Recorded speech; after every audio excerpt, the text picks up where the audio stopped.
Here is a question that has been put to doctors for almost 50 years.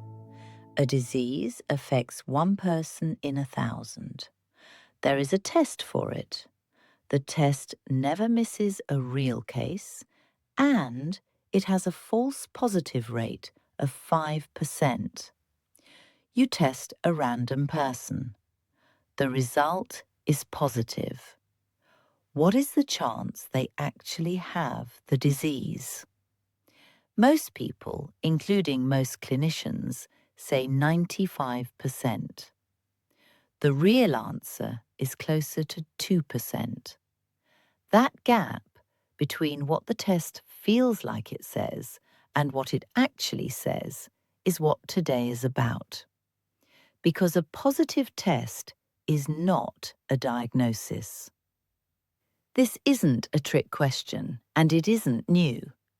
When researchers first posed it to physicians and medical students, almost half answered 95%. The reason the intuition fails is always the same.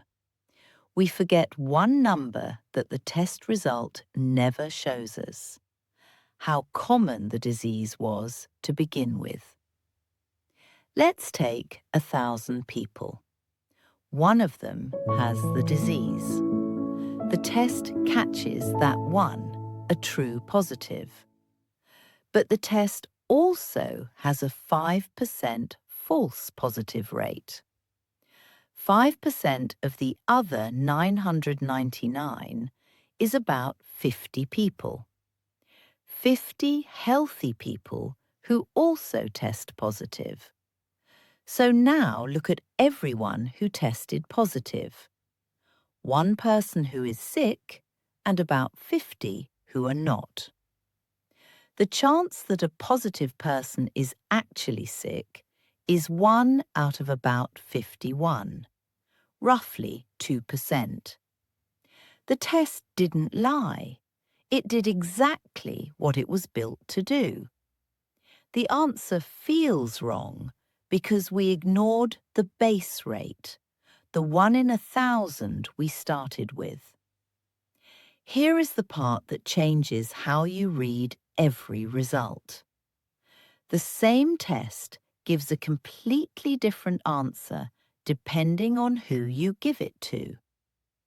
Run it in a population where the disease is rare and most positives are false. Run the identical test in a high-risk group where the disease is common and most positives are real.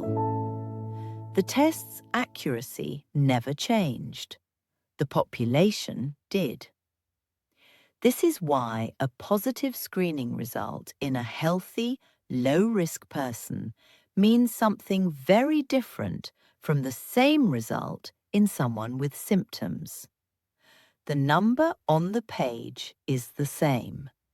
What it implies is not.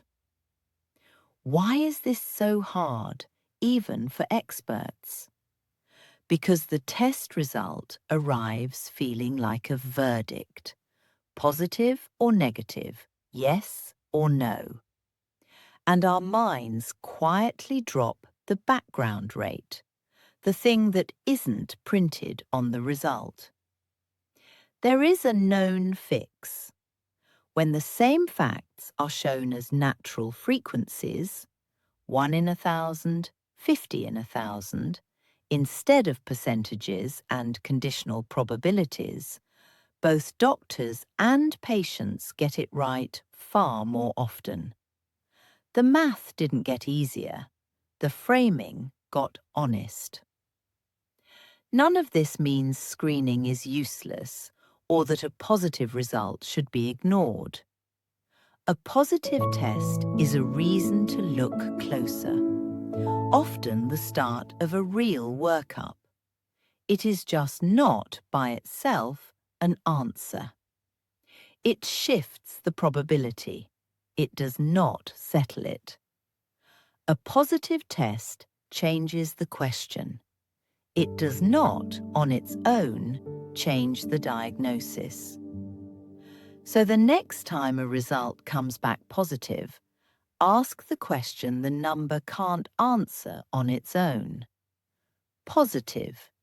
In whom and how common is this to begin with? Follow the evidence.